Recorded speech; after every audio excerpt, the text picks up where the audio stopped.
Booking a meeting is the hardest part of a lead generation process, but what a lot of people tend to forget to spend their time on is ensuring that that prospect shows up to the call. So in today's video, I am going to show you how to ensure that you can get a 100% show up rate. Now, we both know that that's probably not going to happen, but how can we make sure it's around the 80% mark? And that is something that is definitely achievable for all of you watching this video, whether you are just starting your agency or whether you are at 10, 15, 20 plus K a month. So I guess before we get into this video, I'll give you a brief explanation as to who I am. My name's Zub. I've actually scaled my agency up to 6 figures. I've spent over 7 figures on Meta ads alone. So I have a lot of experience when it comes to ensuring meetings show up. So let's get into step 1. So the first step of ensuring a 100% show up rate is we need to qualify the leads. Now, this is a framework that some of you guys watching this video might be familiar with, but it's the BANT framework. So before a call gets booked in, we need to make sure that they have the budget, the authority, the need, and the timing. Now, you might be thinking, well, how does that ensure a 100% show up rate? Well, the reason being is because they need to have a level of interest. The more interest they have prior to the call, the more likely they are to actually show up. So you guys need to make sure that, first of all, it is something that they potentially have the money for. They are the people to make the decision, because if they can't make the decision, they're not that bothered about coming. The need, do they actually need this? Do they have the pain point for your solution? And is this something that they're looking at trying to get a solution for within the next few weeks, for example? So once you are clear that your prospect has all 4 of these ticked, then that is a great initial foundation to ensuring that they show up to your call. So you might be thinking, and this is going a little bit off topic, but how can we ask these? For example, if we book in a cold call, right? How can we ask these questions? Well, towards the end of the cold call, you have now built up enough rapport so that they are not going to, end the phone on you, and they are wanting to stay on the phone with you willingly, right? It's not like they're being dragged to stay on 10 minutes down the line. So at the end, you can just ask a couple of questions, and in fact, you can make it look like you're doing them a favor. So once you have secured that meeting, you can ask them questions like, look, just so I'm 100% sure this is something that is worth your time, I'm going to ask you a few questions, right? And then this is something you can go into. And likewise, if you are running an inbound funnel, one of the things you guys can do is, for example, have a calendar, and it asks it covers all 4 boxes on the calendar before they book in. So if someone books in and they say they don't have money to invest, or maybe they don't have the pain point that you're looking for, you can probably go ahead and cancel that call, or give them another call prior to the call and ensure that is the case, it wasn't a mistake from their behalf, and then cancel the call. Fantastic. So that moves us very nicely into step 2, the post-call sequences. Now, what is one of the most important things you guys can do is have multiple touch points ahead of the actual sales call, okay? And this needs to be multi-channel. It doesn't come through one channel, it comes through 3 or 4 different ones, and this is obviously something we're going to be covering now. So when the call initially gets booked in, instantly, I want an email confirmation being sent out, obviously of the call, and maybe the link. So if it's a Google Meets, with them being sent the Google Meets link, an SMS confirmation, just confirming the date and time. And then one of the things that we have seen increase our show up rate massively across all of our clients and all of the people inside Client Capital is creating a WhatsApp conversation. So when you book in a call, just say to them at the end, again, if it is through a cold call or an appointment setting call through the inbound funnel, at the end of a call, just say, it will only take you 10 seconds, just say to that prospect, one of the things I'll do ahead of your call is create a WhatsApp conversation between me and you, so that if you do have any questions prior to the call that you want answering, then I'm only a message away. And in that way, it's a nice little way for you to get another channel opened up for touch points. Fantastic. So once we have that all sorted, the next thing we want to do is get the email sequence set up and the SMS reminders. So first of all, we're going to go through the SMS reminders. Honestly, because with SMS, there's not too much that you can add to it. So all it is just actual reminders about the call. Not necessarily adding any value, just simply reminding them about the call. So here's some examples for you guys. Hey, name, just a reminder about our strategy call is in 24 hours time. I'm looking forward to speaking with you, and that's it, right? And same with SMS too. Now, how we like to do it, and feel free to test different things, is have one SMS 24 hours before the call and one SMS 1 hour before the call. Now, if you want, you could have one 6 hours before as well, but that just seems to work nicely for us. And then that leads us on to the email sequences. So this is a bit different to the SMS reminders. With the SMS reminders, we are literally just simply wanting to remind them about the call. With the email sequences, it's more about adding value. I promise you, this is the biggest game changer in your pre-sales call workflow that you can have. If you just have email reminders that just send them a message reminding them about the call, you are stopping yourself from increasing that show rate massively. So here are some of the things that you guys can do to ensure your show rate is increased massively, but also to try and add that little bit more value in the email sequence. So email 1, well, technically email 2, because obviously we've got the email confirmation. 24 hours before the call, we are basically sending them an email which breaks down your story. And the reason why we do this is it builds trust, okay? So we want to share a relatable story to mirror the prospect struggles and build authority.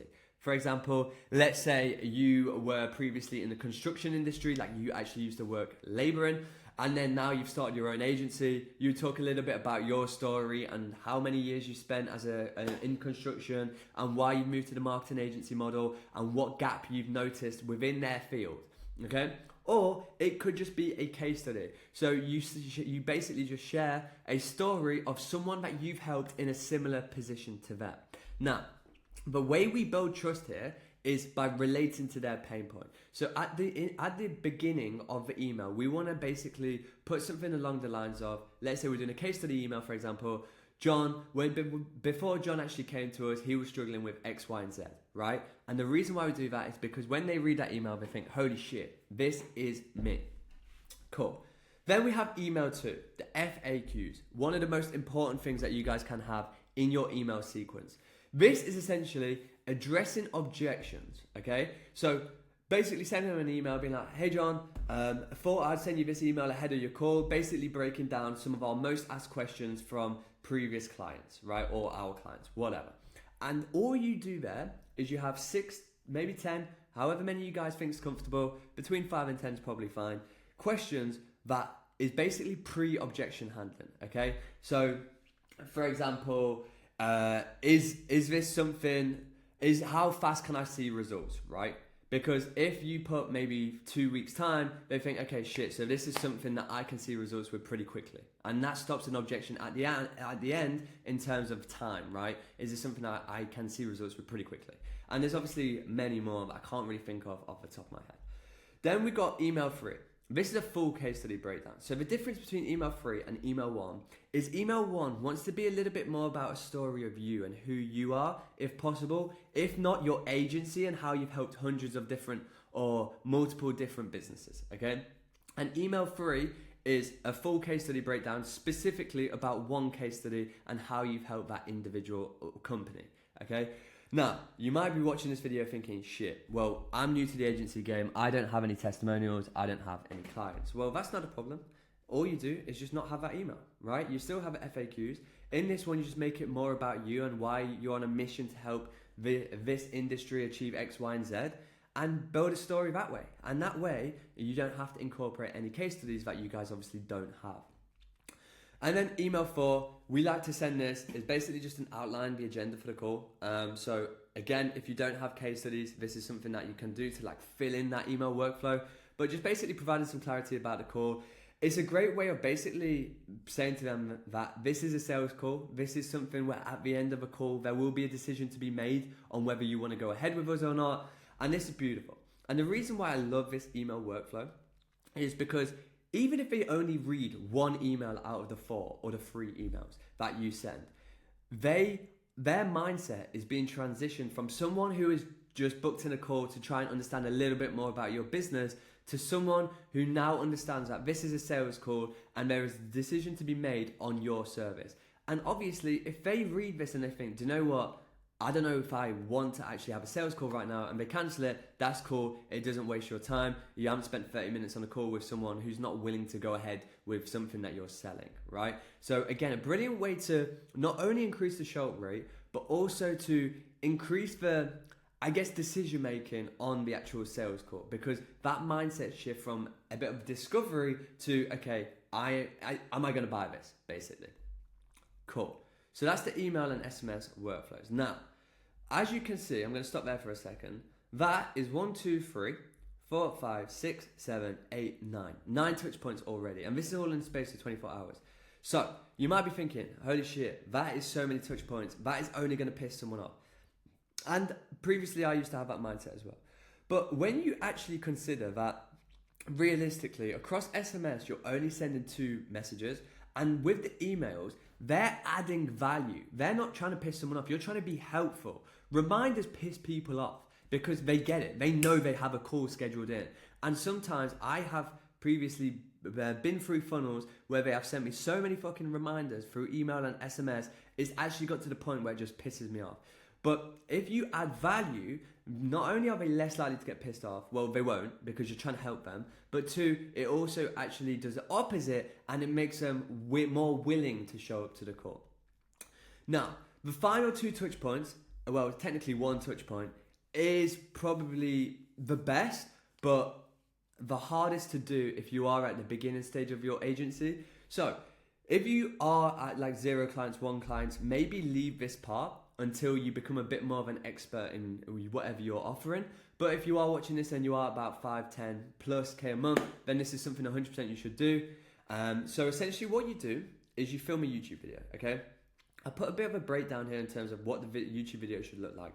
We start off with a bold statement at the beginning of the video, selling the benefit. We will help roofers achieve $50,000 in revenue in the next 60 days, okay? And then problem analysis. If this is you, right, and we're basically relating to that prospect, going through the pain points that they most commonly have, and then we introduce your story and the credibility, who have you worked with, the case studies you have, etc., and why you're the solution specifically to that person who is watching the video, with a call to action at the end, basically reconfirming that if you're watching this, it's because you have booked in a call with us. I'm looking forward to speaking with you, X, Y, and Z, okay? Then, what we do, once you film that YouTube video, I'd probably put it on private, unlisted, and then I would send that to the prospect on WhatsApp, the message on WhatsApp the day before their call. Something along the lines of, hey John, thought this video might be useful for you ahead of your call tomorrow with myself. Looking forward to speaking with you. Obviously, if you have any questions about the video, then feel free to send me a message. And that is another touch point. But the reason why this is the best touch point out of all of the other touch points here is they see your face, right? They hear your voice. They buy into you. It's so much easier to buy into someone over a video than it is over an email, right? So if you can do this, I promise you, not only is your show up rate going to increase, but the intention of those sales calls is going to change massively. And so many more people are going to be subconsciously more interested in your offer than if you didn't do any of this. So this is exactly what we help people set up inside Client Capital. Whether you are just starting out or whether you are at 5, 10, 15, 20K a month, this is what we come into your business and introduce frameworks and automations just like this for your agency. So if you do want to hear a little bit more about Client Capital, there is actually a link at the top of the description which will take you onto our landing page, which will give you a breakdown about Client Capital, our meetups, all the guys we've helped, right? And then if you do book in a call with us, you will see this exact workflow going into your inbox. So if you guys have enjoyed this video, please give it a like, please subscribe, and please comment down below with any questions you have, and I'll be sure to get back to you.